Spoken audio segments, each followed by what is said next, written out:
მოგესალმებით ძვირფასო მეგობრებო, დიდი პატივისცემით. ცოტა არა ვარ ფორმაში, დაღლილიც ავარ სიმართლე გითხრათ, იმიტომ რომ პუბლიკაციაზე მუშაობ, მაგრამ არ შემეძლო, არანაირად არ შემეძლო, აი ამ მოკლედ ჩვენი წუთი სოფლის და ჩვენი ყოველდღიური ცხოვრების, აი მართლაც აი როგორც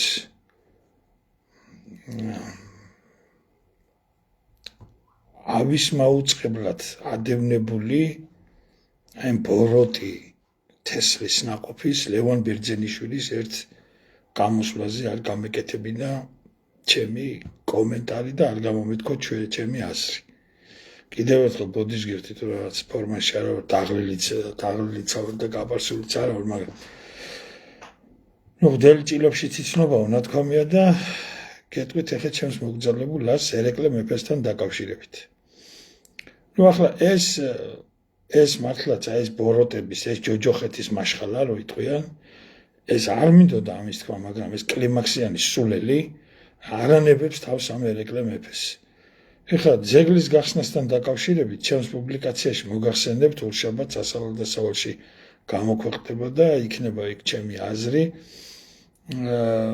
ის მხატვრულ ღირსებებზე ვერაფერს გეტყვით დიდად, მაგრამ თვით ის ფაქტი, რომ ძეგლი დაიდგა, ეს არის ძალიან დიდი მოვლენა ჩემი აზრით საქართველოს უახლეს ისტორიაში. თბილისს უნდა სჭირდება ერეკლე მეფის ძეგლიც, გიორგი ბრწყინვალის ძეგლიც,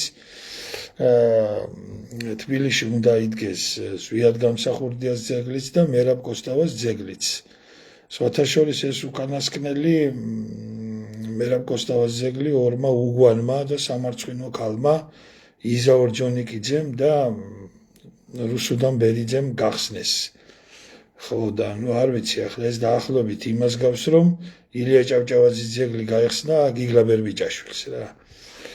მოკლედ ამაზე ახლა მე აღარ შევჩერდები. ეს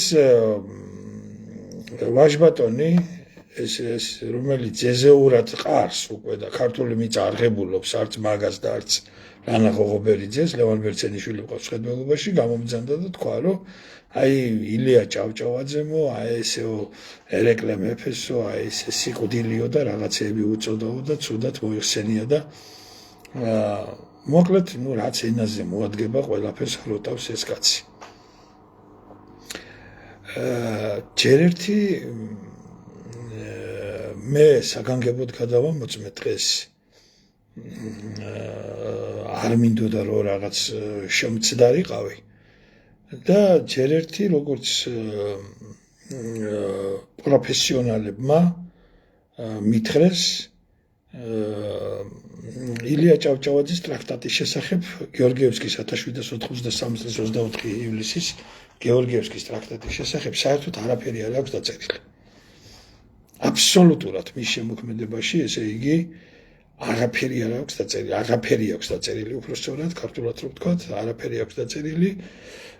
ის უბრალოდ შეეხო ერეკლე მეფის გადაწყვეტილებას. მაგრამ აი ეს რასაც ამბობს ეს უგვანი და ეს მართლაც აი ეს ნომრიანი აგენტი რა. ეს სამშობლოს მოღალატე. რომ აიო ერეკლე მეფესო არ წყალობდაო ილია ჭავჭავაძე.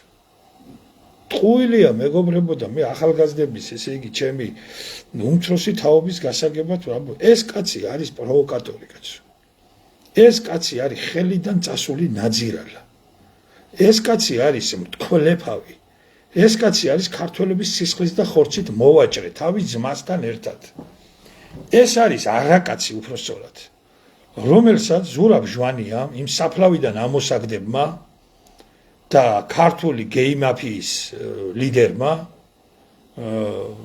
გააცნო ევრაზიის ფონდის დირექტორი, თავისიც მადნაფიცი, სომეხი მილიონერი ლოურენს აივაზიანი.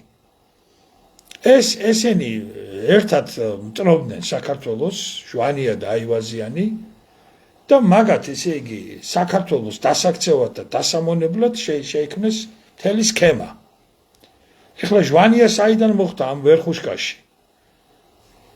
1991 წელს მხედრიონის ფაქტობრივ ლიდერს გურამ გელაძეს შეხვდა ანდრეი სახაროვის მეუღლე ელენე ქოჩარიანი ბონერი ის სომეხი გახდათ ის ებრაულ სომხური თანხმედრა მოხდა რა ელენე ქოჩარიანი ბონერი სახაროვის მეუღლე შეხვდა გურამ გელაძეს მოსკოვში შევარდნაძე მაშინ გახდათ პენსიაში ხო გახსოვთ არა ცხონებულმა ზვიადმა რეფერენდუმი რო ჩაატარა 91 წლის 31 მარტს და შევარდნაძემ არ მიიღო მონაწილეობა რეფერენდუმში ხმა არ მისცა საქართველოს დამოუკიდებლობას თავი გამანებეთ მე ერთი პენსიონერი უმუშევრად დარჩენილი კაცი ვარო და რა შემიძლია მოკლედ ბევრი რომ აღარაფერი გავაგრძელოთ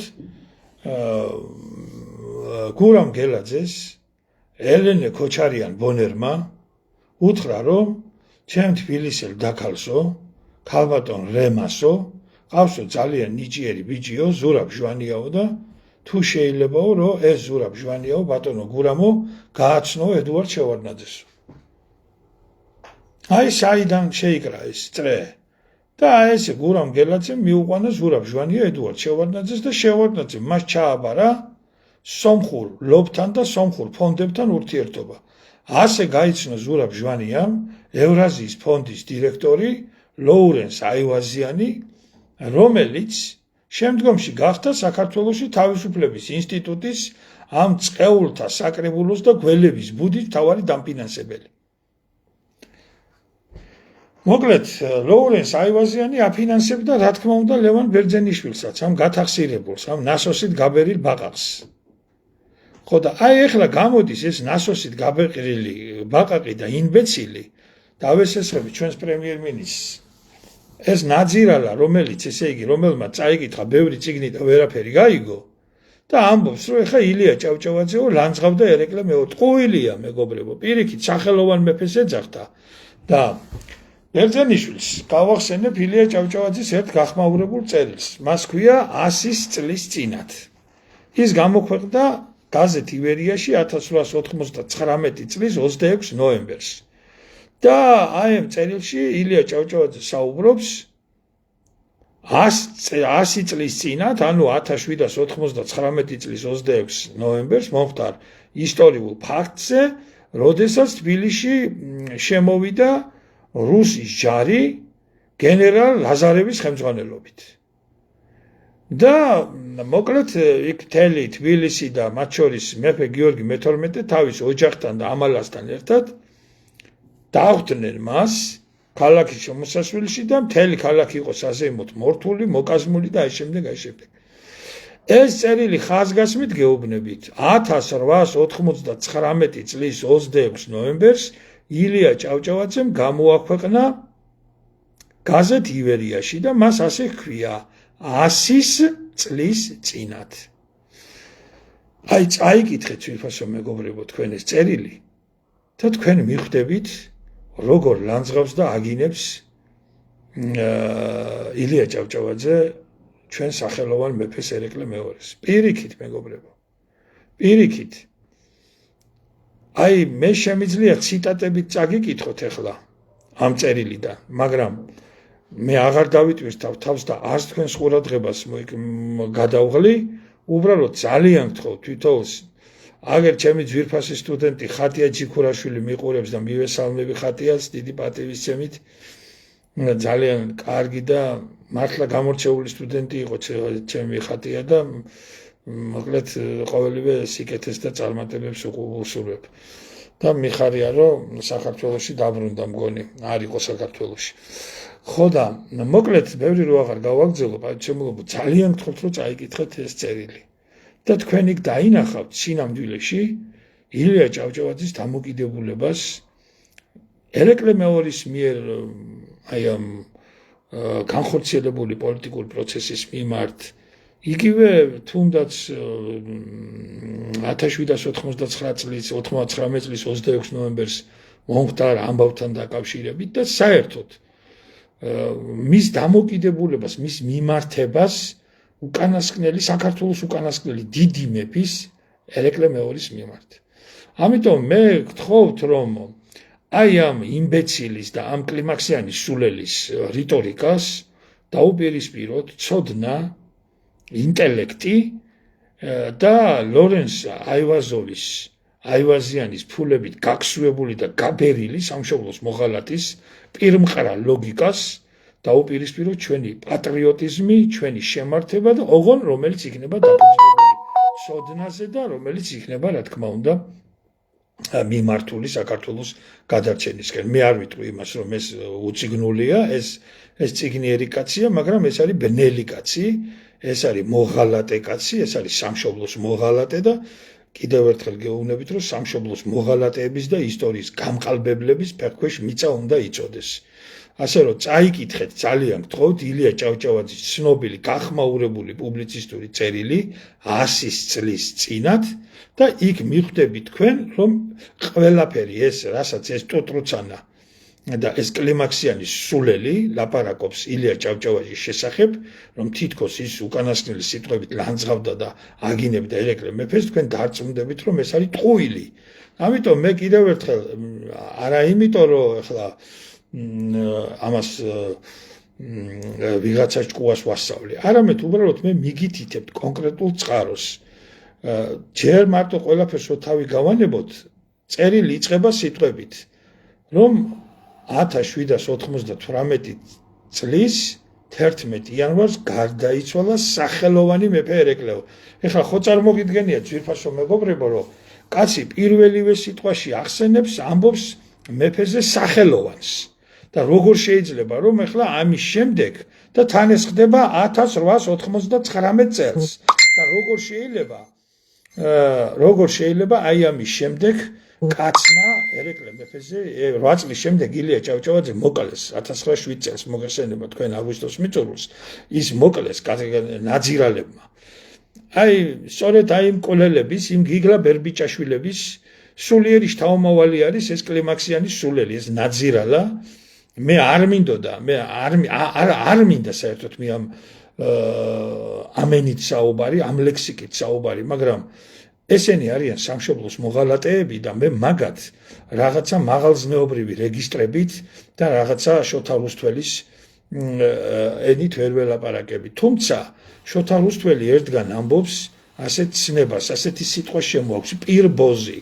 და ლევანა ბერძენიშვილი არის პირბოზი. აი შოთა რუსთაველი ამბობს ზუსტად ამას რა.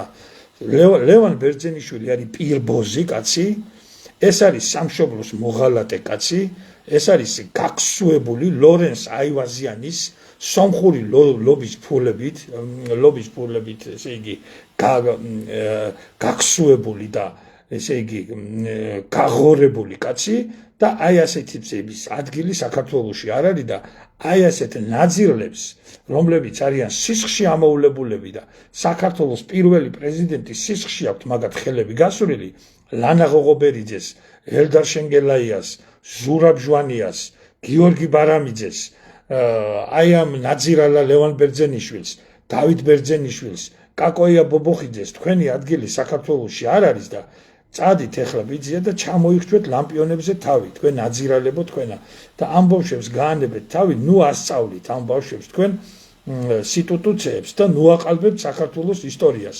თქვენ ახართ მკვდრები სიცოცხლეშივე მიცვალებულები, თქვენი ადგილი არ არის საქართველოში და წაეთრიეთ უკრაინაში და თავი შეწირეთ თქვენს ღმერთს ზელენსკის.